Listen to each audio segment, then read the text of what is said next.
시민단체가 김영환 충북지사를 수뢰 혐의 등으로 검찰에 고발했습니다. 김 지사는 가짜뉴스라며 아무런 문제가 없다고 반박했습니다. 조기령 충주시장이 현직을 유지하기로 하면서 내년 충주 국회의원 선거는 3선의 이종배 국회의원과 정치 신인들의 대결로 펼쳐질 것으로 보입니다. 한파가 몰아치면서 도심 건물마다 커다란 고드름이 줄줄이 달리고 있습니다. 사고 위험도 높다 보니 곳곳에서 고드름과의 싸움이 벌어지고 있습니다.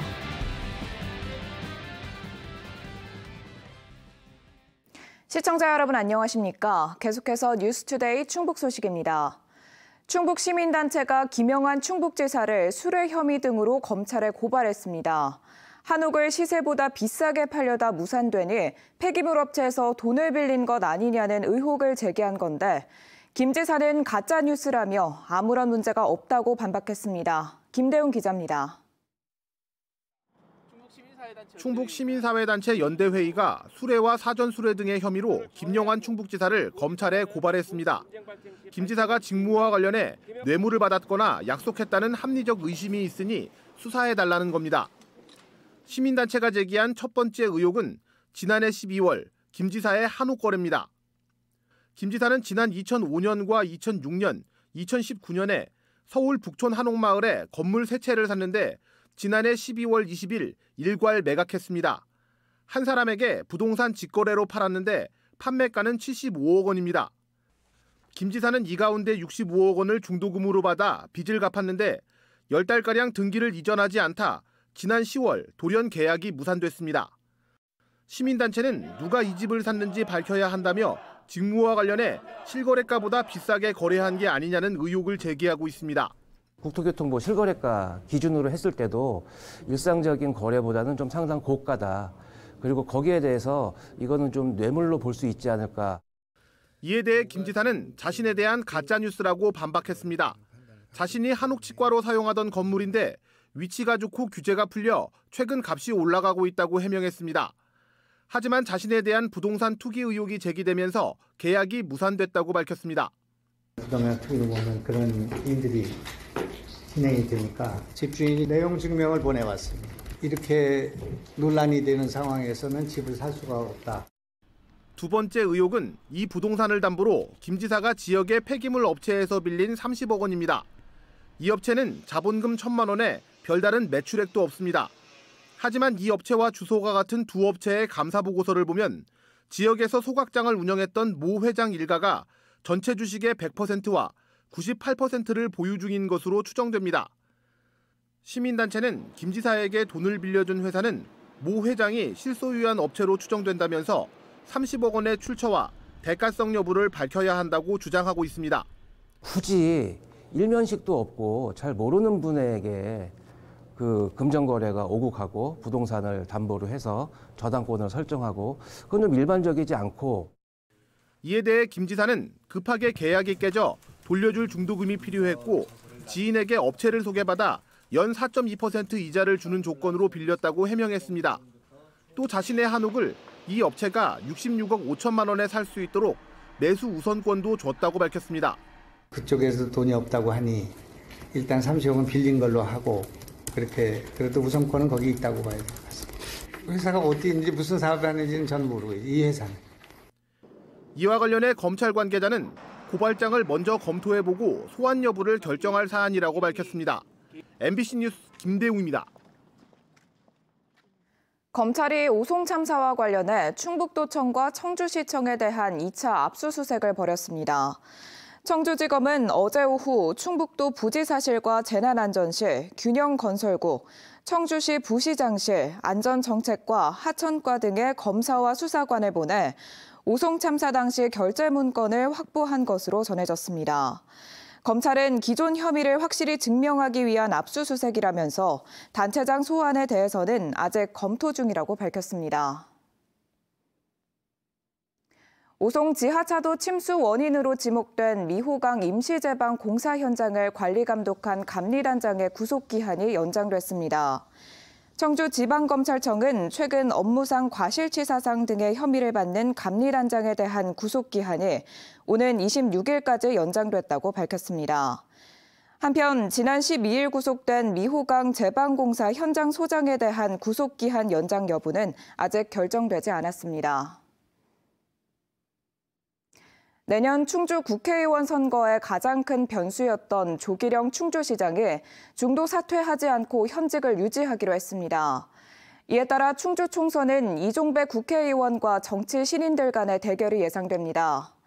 예비 후보자 등록이 시작되면서 출마 선언과 출판 기념회도 잇따르고 있습니다. 이승준 기자가 보도합니다.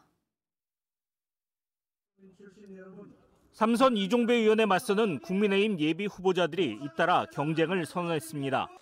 대통령실 행정관을 지낸 이동석 예비 후보는 세대 교체를 내세우며 가장 먼저 활동을 시작했습니다.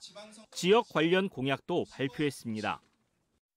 1호 공약 충주의 빠지다를 통해 수도권 중심의 각종 규제를 혁파하고 관광 활성화를 통해 새로운 활력을 불어넣겠습니다. 대전 경찰청장을 지낸 정용군 예비 후보는 37년 공직 생활을 바탕으로 총선 도전을 공식화했습니다.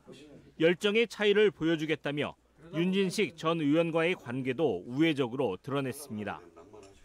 짧은 기간에 충주 발전의 획기적 발판을 마련했던 윤진식 전 국회의원의 열정과 헌신을 이어받아서 충주 도약을 이끄는 선봉장이 되도록 하겠습니다. 권혁중 국민의힘 문화관광문과 부위원장도 지난주 출판 기념회를 갖고 예비 후보 등록을 준비 중입니다.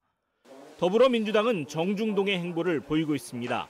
예비 후보 등록을 위해서 중앙당 검증을 거쳐야 하는데 아직 아무도 등록하지 않았습니다. 박지우 충주지역위원장이 검증을 신청한 뒤 출판 기념회를 통해 출마 의사를 강력하게 밝혔습니다. 민주당 일각에선 이인영 국회의원의 고향 출마 이야기도 나오지만 당사자가 거부하는 것으로 알려졌습니다. 이런 가운데 최근 활동을 재개한 이수종 전 지사의 움직임에도 관심이 가고 있습니다. 충주 국회의원 선거 특징 중 하나는 진보당의 등장입니다. 지난 2012년 야권 단일 후보로 출마했던 김종현 예비 후보가 다시 총선에 도전합니다. 저는 국민들의 분노한 민심을 따라서 윤석열 정권 심판의 선봉에 서겠습니다. 야당답게 진보답게 거침없이 싸우겠습니다. 3선 중진의 현역 의원이 있음에도 예비 후보자들의 도전은 잇따르고 있습니다. MBC 뉴스 이승준입니다. 충북 전역이 조명관리구역으로 지정됩니다. 충청북도는 빛공해방지위원회를 열어 2021년 말 청주시 흥덕구에 시범 지정했던 조명관리구역을 내년부터 충북 전역으로 확대한다고 밝혔습니다. 조명관리구역으로 지정되면 시행일로부터 3년 안에 빛 방사 허용 기준에 적합하도록 기존 조명까지 모두 개선해야 합니다. 3년 유예 기간이 지나는 2027년부터는 과태료도 부과할 방침입니다. 올해 충북도 내 신규 산업단지 지정 면적이 전국 최대를 기록했습니다. 충청북도는 올해 한 해 동안 충주 바이오헬스 국가산단을 비롯해 진천과 청주 오송, 충북 혁신도시, 옥천 등 모두 6개 곳에서 581만 제곱미터 면적을 신규 산업단지로 지정했다고 밝혔습니다. 이는 축구장 813개 면적으로 전국 17개 시도 가운데 최대 면적입니다. 충청북도는 내년에도 21개소 1,841만 제곱미터를 신규 산업단지로 지정할 계획입니다. 한파가 몰아치면서 도심 건물마다 커다란 고드름이 줄줄이 달리고 있습니다. 고드름이 아래로 떨어지면 사람이 다칠 수도 있다 보니 곳곳에서 고드름과의 싸움이 벌어지고 있습니다. 그 현장을 이초원 기자가 취재했습니다. 청주의 한 아파트 외벽 전체에 고드름이 얼어버린 폭포처럼 붙어 있습니다. 14층부터 3층까지 길이만 30여 미터. 세탁기 배수관이 동파되면서 흘러내린 물이 외벽에 얼어붙은 겁니다. 너무 놀랍죠. 요즘 같은 세상에. 저래가 어떡해요? 도심 초등학교 근처의 한 건물 외벽에는 3층 높이로 송곳처럼 날카로운 고드름이 매달려 있습니다. 금방이라도 떨어질 듯 아슬아슬한 상황. 취재 중에도 갑자기 고드름이 떨어져 급하게 피하는 위험한 상황이 벌어지기도 했습니다. 이쪽으로 오세요, 이쪽으로. 지금 고드름 떨어져서 위험해요. 결국 소방관들이 사다리차를 타고 고드름 긴급 제거 작업에 나섰습니다. 제거하겠습니다. 둔기로 칠 때마다 고드름이 도로에 쏟아지며 산산조각 납니다. 지난 주말부터 시작된 강추위에 고드름이 생겨 위험하니 제거해달라는 119 신고가 하루 평균 10건 이상 들어오고 있습니다. 소방당국은 높은 곳에 매달린 고드름은 무리하게 제거하려고 하지 말고 119로 신고해달라고 당부했습니다. 공공기관 같은 경우는 주변 안전 통제하면서 이제 작업을 실시하기 때문에 개인이 하기보다는 119에 신고를 하는 게 가장 좋은 방법인 것 같습니다. 머리 위에서는 고드름이, 땅에서는 빙판길이 행인들을 위협하는 겨울. 실제로 지난 2018년 제천의 한 초등학교에서는 유치원생이 고드름에 맞아 머리를 크게 다치기도 했습니다. MBC 뉴스 이초원입니다. 자율주행차가 실제 도로를 달리는 일, 이제는 낯설지 않죠. 자율주행 자동차 시범 운행지구로 지정된 내포신도시에 전국 최초로 주정차 계도와 방범 순찰 업무에 자율주행차가 투입됐습니다. 김태욱 기자입니다. 불법 주정차된 차에 다가가 사진을 찍습니다. 단속 요원이 아닌 사방에 레이더와 카메라를 단 자율주행차가 하는 일입니다. 충남도가 전국 최초로 내포신도시에 주정차 계도와 야간 방범 순찰 업무에 자율주행 차량을 투입했습니다. 내포신도시는 국토교통부가 지정한 자율주행 자동차 시범 운행 지구입니다. 주정차 계도는 충남도청과 교육청 등 관공서와 중심 상가 5km 구간에서 평일 오전 10시부터 오후 5시까지, 방범 순찰은 학교와 공원, 주거 밀집 지역 등 7km 구간에서 오후 6시부터 2차례 진행합니다. 최초로 시도하는 자율주행 자동차 주정차 계도 및 방범 순찰 서비스가 안정화된다면 향후 공공 분야에서 자율주행 서비스가 확대되는 계기가 될 것으로 기대합니다. 운전과 계도 활동 대부분은 자율주행차 스스로 할 수 있지만 현행법상 사람이 꼭 타야 하고 실제 과태료를 부과하는 단속은 아닙니다. 법규 개정과 주정차 계도에 대한 권한에 대한 이관 부분들을 해결해야 된다면 어떤 테스트 배로서의 역할을 통해서 본 서비스를 확장할 수 있을 거라고 생각하고 있습니다. 충남도는 내년 5월까지 자율주행차 시범 운영을 한 뒤 실제 내포신도시 단속 권한을 가진 홍성군과 예산군의 자율주행 차량을 넘겨 불법 주정차 단속에 활용하는 방안을 검토할 예정입니다. MBC 뉴스 김태욱입니다.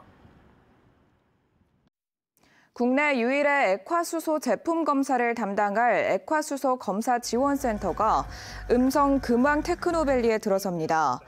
액화수소 검사지원센터는 오는 2025년 상반기 완공 예정으로 액화수소 관련 설비와 부품 등의 법정 검사와 기술 개발을 지원하는 국내 유일의 시설로 들어서게 됩니다. 국내에서 생산되는 모든 액화수소 제품은 액화수소 검사지원센터를 통해 안전성을 검증받아야 시중에 유통할 수 있습니다. 국립괴산호국원에 안장된 국가유공자가 2만 명을 넘어섰습니다. 국립괴산호국원은 그제 기준으로 호국원 국립묘지에 안장된 국가유공자가 2만 명을 넘어서면서 내년 하반기 완공을 목표로 2만여 기의 제2묘역을 조성 중이라고 밝혔습니다. 지난 2019년 개원한 괴산호국원은 현재 3천여 기의 묘역을 확충해 2만 3천여 기 규모의 안장 능력을 갖추고 있습니다.